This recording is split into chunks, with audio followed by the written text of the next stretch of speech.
오늘 말씀의 제목은 주님께서 하신 일을 기억합니다.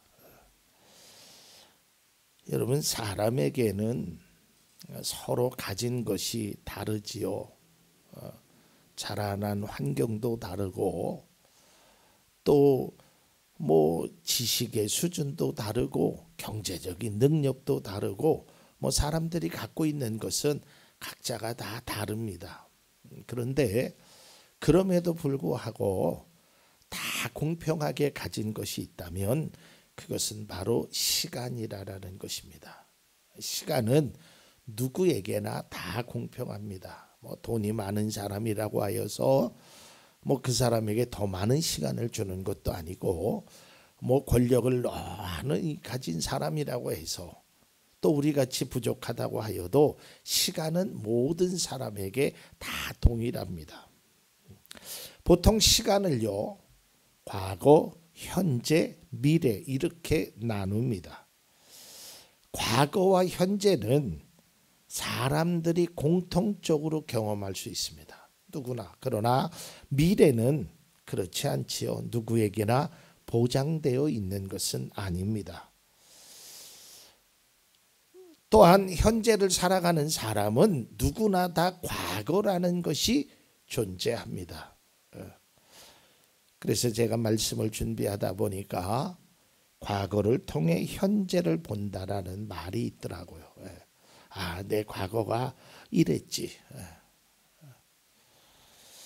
경제, 사회, 문화 이런 것들은요, 다 과거에 있었던 일들을 데이터를 가지고 현재를 분석하는 겁니다. 그리고 앞으로 미래에 어떤 일들이 일어날 것인가에 대해서 준비하게 됩니다. 사실요, 우리가 읽고 믿고 있는 이 성경의 말씀도 모두 과거에 대한 이야기로 되어 있어요. 그렇잖아요? 하나님이 천지를 창조하신 것도 그랬고 노아의 방주도 그랬고 출애굽한 사건도 그렇고 예수님이 십자가를 지신 것도 2000년 전의 이야기예요. 다 과거에 대한 이야기입니다. 하지만 그것을 과거로만 생각하는 것이 아니라 현재 그리스도인의 삶의 지표가 되는 것이란 말이에요. 이처럼 이 과거의 삶은 현재에 많은 영향력을 이루고 있다라는 거예요. 물론 우리가 과거에 너무 집착하거나 발목을 잡힐 필요는 없습니다. 저도 인생을 살다가 많은 사람들을 만나보면 다 그런 이야기들을 하셔요. 옛날에 우리 집이요, 대단했어요. 라떼는 말이야 이랬어. 과거에 그런 일들이. 그러나 우리가 거기에 너무 연연하거나 발목에 잡힐 필요가 없습니다. 집착할 필요도 없습니다. 그러나 그렇다고 해서 과거의 삶을 너무 무시하는 것은 바람직해요. 왜냐하면 내가 과거에 이렇게 해서 실패를 했다. 과거에 내가 이렇게 해서 성공을 했다. 그 때의 그 일을 생각하면서 그렇지. 이렇게 하면 실패하였고 이렇게 하면 성공했구나 라는 것을 알게 됐어요.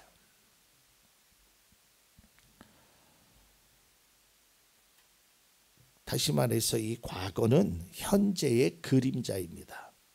그래서 우리가 현재를 어떻게 사는 것이 현명한 것인가를 이 과거를 통해서 알게 되는 거예요. 오늘 본문인 시편 77편은 과거의 삶을 통한 현재의 고난을 이겨내는 아주 귀한 모습을 보여주고 있습니다.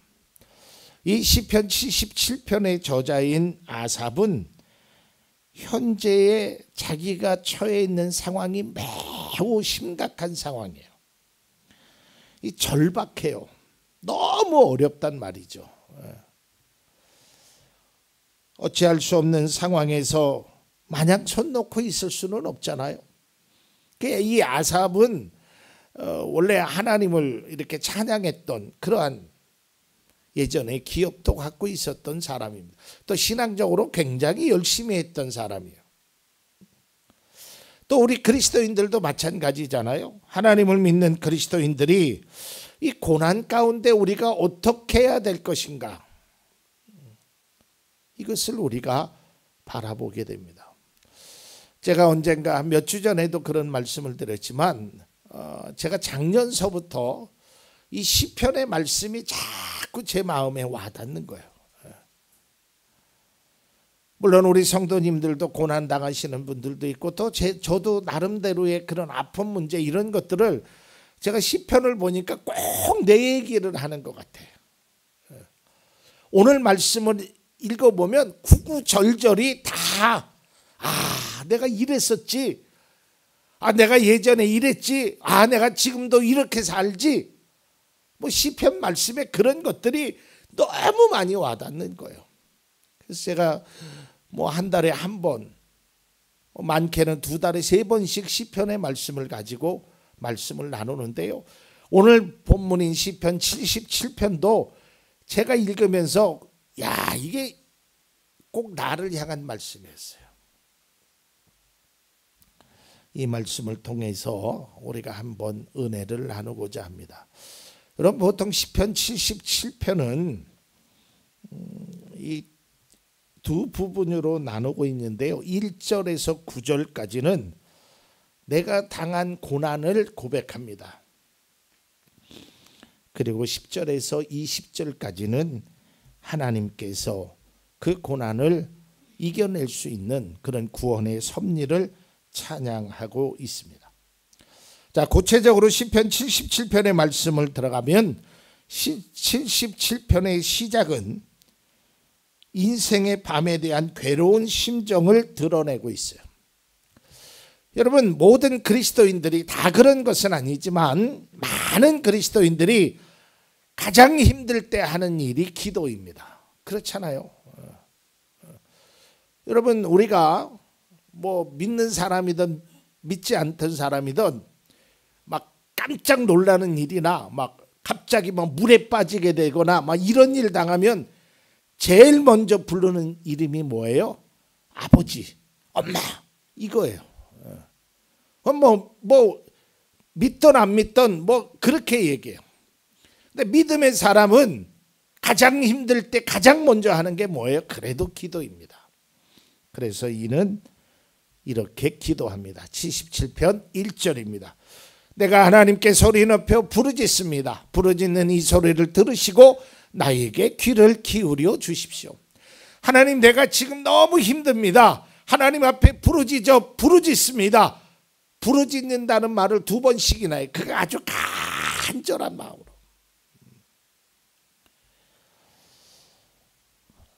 요즘은 코로나 시대 이후로 기도원을 가는 사람들의 발길이 많이 떨어졌고 교회에서도 통성기도라는 것이 이제 많이 좀 이렇게 자제하는 느낌입니다.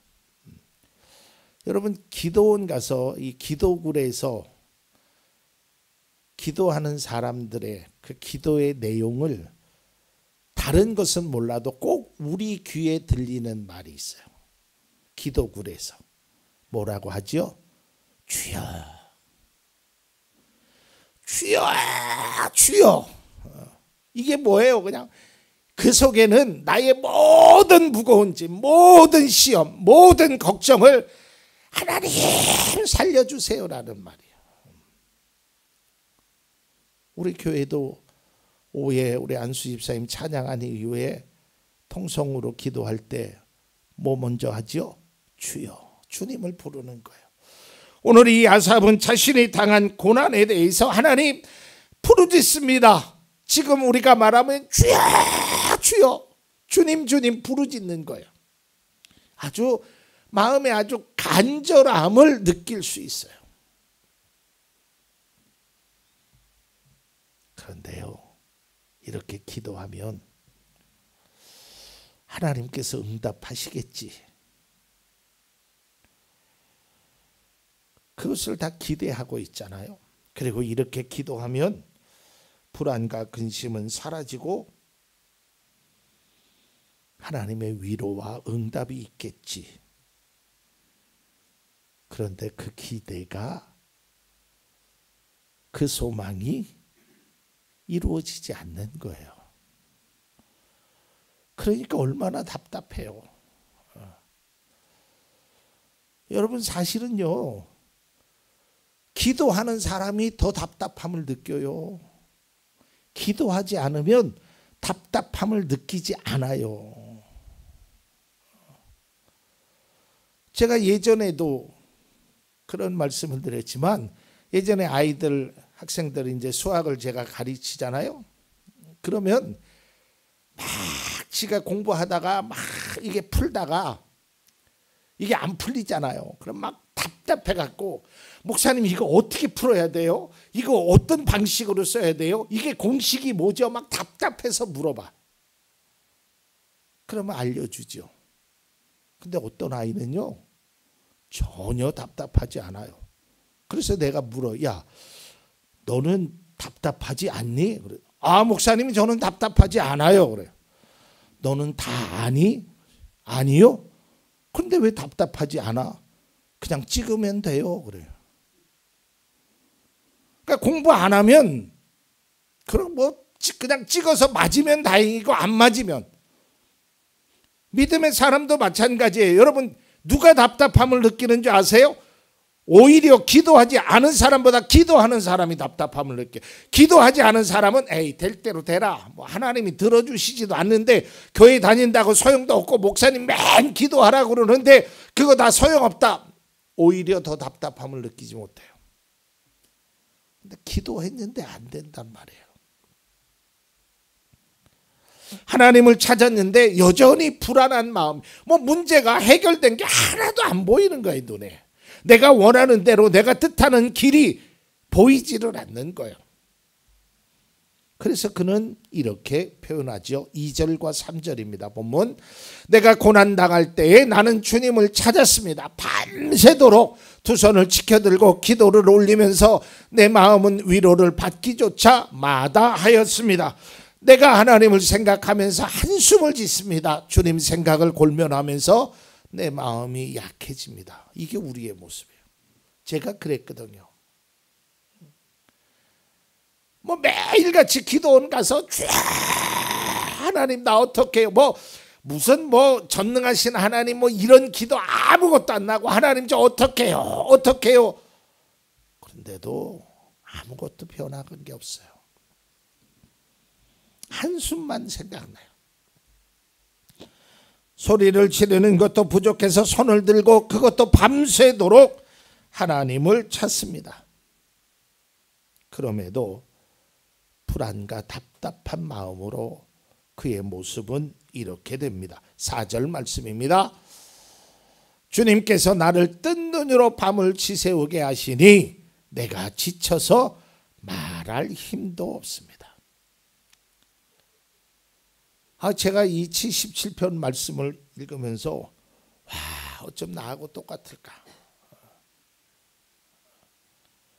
잠을 잘 수가 없어요. 우리도 이런 경험 해보잖아요. 뒤치락 해서 이 생각 저 생각에도 뭐 이게 뭐 분명한 무슨 길이 보여야죠. 기도할 때도 나도 모르게 눈물이 나고요, 한숨이 저절로 나오고요, 아무리 잠을 자려고 하여도 안 돼요. 이게 근심과 걱정이 있는 우리들의 모습이에요. 다윗도요, 시편에서 이렇게 고백합니다. 시편 6편 6절과 7절입니다. 나는 탄식만 하다가 지치고 말았습니다. 밤마다 짖는 눈물로 침상을 띄우며 내 잠자리를 적십니다. 사무친 우라로 내 눈은 시력까지 흐려지고 대적들 등살에 하도 울어서 눈이 침침합니다. 여러분 경험해 보셨죠? 하도 울어서요, 눈이 퉁퉁 부어. 밤에 라면을 먹어서 눈이 퉁퉁 분 게 아니고요, 하나님 자꾸 흐르는 눈물 때문에 아침에 일어나 보면 눈이 퉁퉁 부어 있단 말이죠. 자신의 상황을 바라보면 답답한 마음이, 또 그 답답한 마음이 시간이 지나면 막 불안한 마음이 돼. 야, 이러다가 나의 끝이, 이러다가 나의 이 어려움이 어떻게 될까 막 불안해집니다. 이제 그러다가 이제 이런 단계까지 갑니다. 그러니까 이 말씀이요, 제가 경험해 본 대로 똑같더라고요.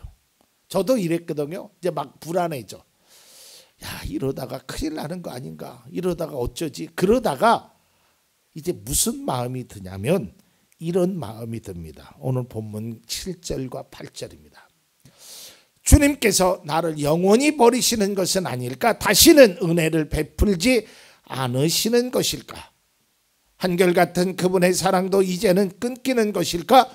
그분의 약속도 이제는 영원히 끝나버린 것일까? 이런 생각이 들어요. 어떤 생각? 하나님이 나를 버리셨나 보다.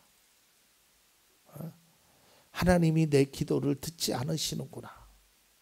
왜냐하면 앞서도 보면 1절서부터요 6절까지 보면 1절에 막 주여 부르죠. 막 밤새도록 두 손을 들고 부르지요. 근데 아무 응답이 이루어지지 않는 거예요. 한숨만 나요. 눈물만 나고 잠을 이룰 수 없어요. 이때 드는 생각이, 정신 차리고 보니까 하나님이 내 기도를 안 들어주시나 보다. 나를 버리셨나 보다. 나를 잊으셨나 보다. 자괴감이 드는 거예요. 오늘 시인은 마치 자신이 하나님께 버림받은 느낌, 하나님과의 관계가 완전히 끊어진 것 같은 불안감이 더욱 커지게 됩니다. 우리도 그래요. 이러한 모습은요, 비단 아삽만 그런 것이 아니라요, 과거의 제 경험만 그런 것이 아니라요, 오늘날 그리스도인들에게도 볼 수 있어요. 하나님은 왜 나의 기도를 들어주시지 않은 걸까? 내가 받는 고통을 아시기는 아시는 걸까? 왜 나의 문제는 해결되지 않을까? 이게 우리의 공통적인 생각이에요. 이때 이제 우리의 마음이 흔들려요. 신앙의 기쁨이 사라진 지는 이미 오래됐고요. 그러다 보면 이제 기도가 멈추게 됩니다. 에이, 소리 질러도 소용없구나. 그러다가 이제 자연스럽게 찾아오는 것이 원망과 불평이 내 마음속에 사라져요. 에이, 하나님은 다른 사람도 많이 사랑하시는데 왜 내 어려움은 외면하실까? 나의 고통은 왜 하나님은 알아주시지 않을까? 섭섭한 마음이 막 마음속에서 요동을 쳐요. 제가 그랬거든요. 에이, 이럴 거면 하나님 왜 나를 신학교를 보내주셔서 막 그런 원망까지 생기는 거예요. 이게 사람의 마음이에요. 아삽은 고난 중에 기도하였고 즉각적인 응답이 없게 되자 혹시 하나님이 나를 잊으신 것은 아닐까 하는 의구심마저 들게 됩니다. 사실요, 그리스도인이라도 감당하기 벅찬 아픔과 고난을 당하게 되면 처음에는 하나님을 의지하려고 해요. 근데 그것이 이루어지지 않으면 막 이제 신앙의 중심이 막 이제 흔들려지기 시작해요. 신앙적으로 확신보다는 의심부터 생기게 돼요. 원망이 찾아오게 됩니다. 여러분, 제가 늘 말씀드리지만 고난의 문제를 어떻게 바라보느냐가 굉장히 중요합니다.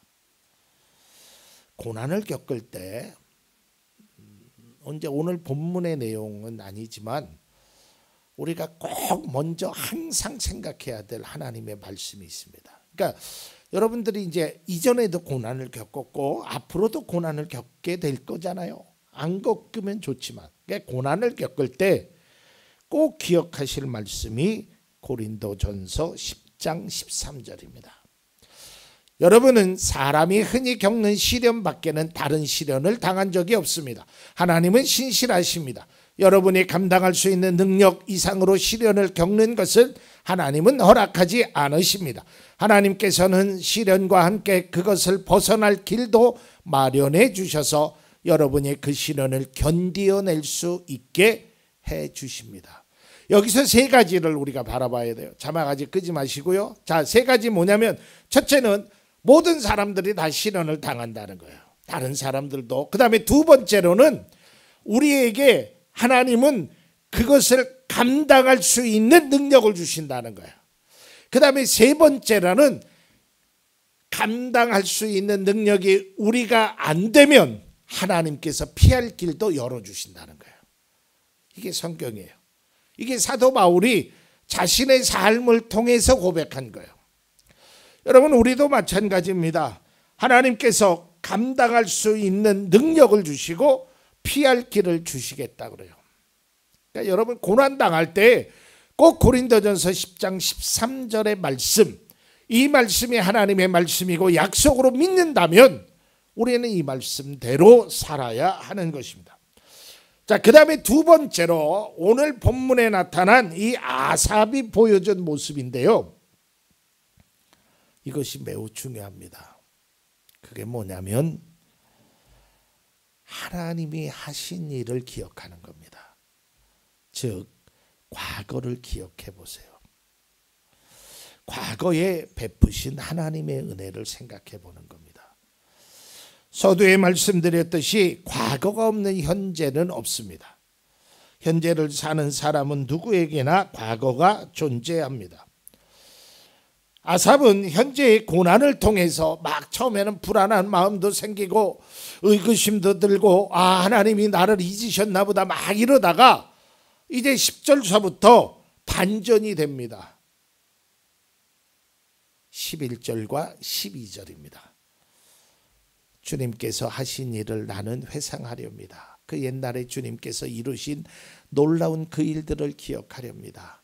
주님께서 해주신 모든 일을 하나하나 되뇌고 주님께서 이루신 그 크신 일들을 깊이 깊이 되새기겠습니다. 이 말은 뭐예요? 자, 지금 불안해요. 막 걱정이 돼요.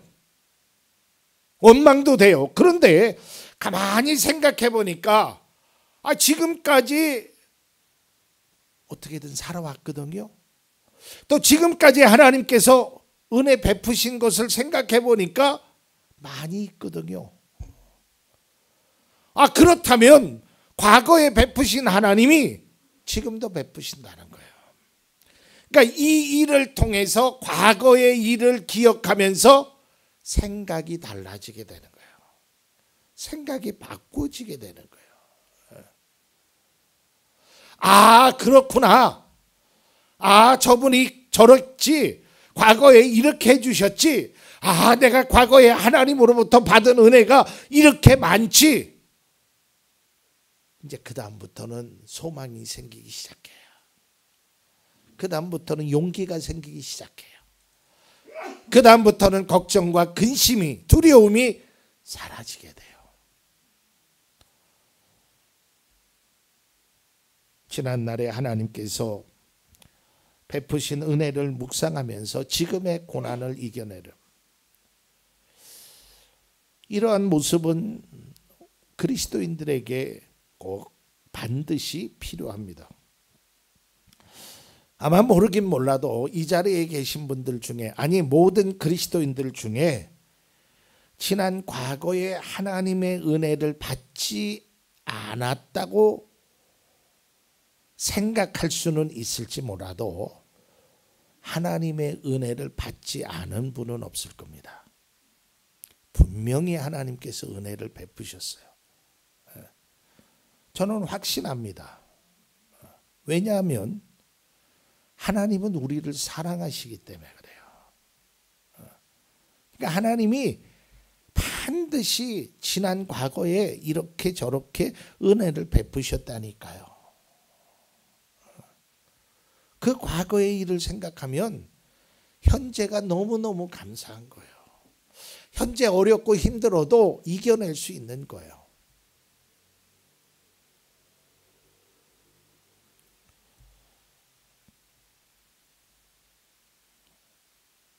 제가 이곳으로 벌써 이사 온 지 꽤 많은 시간이 흘렀잖아요. 이제 이렇게 차량을 운행하다 보면 옛날에 우리가 지하실에 있었던 교회를 지나칠 때가 있습니다. 지금은 물론 간판도 다른 교회 이름으로 바뀌고 그랬지만 거기를 지나가면서 제가 꼭 한 번씩 생각해 봐요. 저기서는 지금보다 훨씬 더 어려웠었는데 그랬잖아요. 얼마나 어려웠어요.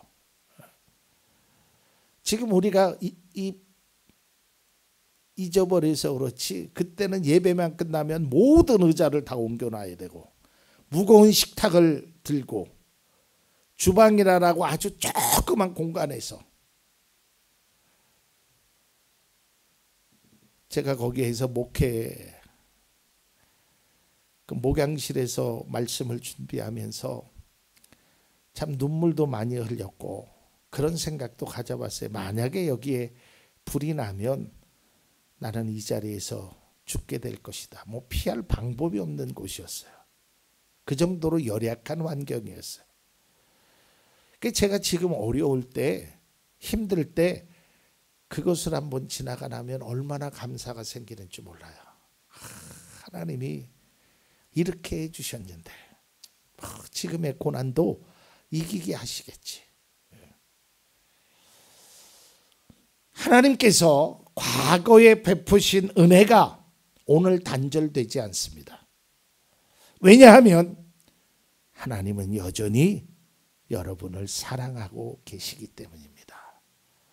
그러니까 과거에 베푸신 은혜를 우리가 그 과거에 막 연연할 필요는 없지만 한 번쯤은 하나님이 그때 어려웠을 때 힘들었을 때 고난 가운데서 나를 이렇게 지켜주셨지. 이것을 깨닫게 되는 것입니다. 오늘 아삽은 그것을 깨달음으로 오히려 그 고난 가운데 하나님을 찬양하는 모습으로 77편을 마무리합니다. 이제 말씀을 맺고자 합니다. 하나님께서는요, 고난을 겪는 자를 나 몰라라 하시는 분이 아니에요. 그렇게 매정한 분이 아니에요. 결코 그렇지 않아요. 하나님은 성경의 역사가 그것을 증명해 줘요. 아무리 잘못한 자녀라도 아무리 나쁜 짓을 했어도요, 그를 보살펴 주시는 거예요. 그게 하나님이에요. 하나님은 우리를 향한 사랑과 은혜를 저버리는 분이 결코 아닙니다. 오히려 하나님은 한결같은 사랑과 은혜를 베푸시고 자비와 긍휼을 베풀어 주시는 분이에요. 물론 우리가 고난의 시간이 길어짐으로 지쳐 있고 혹시 하나님이 나를 외면하시지는 않을까 하는 의구심이 생길 때도 있지요. 저도 그랬으니까. 그러나 그때마다 과거에 행하신 하나님의 은혜를 기억해 보십시오. 그리고 과거에 베푸신 하나님의 사랑을 묵상해 보십시오. 하나님은 과거에도 나를 사랑하셔서 은혜를 베푸셨고 오늘도 여전히 우리를 사랑하시고 그 하나님의 사랑이 우리의 어려움을 이겨낼 수 있도록 우리를 도와주신다는 그 믿음의 확신이 우리 가운데 있기를 바랍니다. 지금도 말 못할 고통과 시련 때문에 애통한 심정으로 주님께 부르짖는 분도 계실 겁니다. 소리를 지를 수는 없지만 마음속에서 울부짖는 기도를 하시는 분들도 계실 겁니다. 또한 기도 응답이 되지 않아서 실망하는 분도 있을 겁니다. 그러나 좌절하거나 포기하지 마십시오. 그리고 시편 77편의 말씀을 기억하시기를 바랍니다. 하나님은 분명히 우리에게 변함없이 놀라운 역사를 계획하시고 그 계획을 따라 은혜를 주시는 분입니다. 과거의 은혜를 베푸신 하나님께서 현재에도 변함없이 베풀어 주신다는 믿음의 확신이 우리 가운데 있기를 간절히 기원합니다.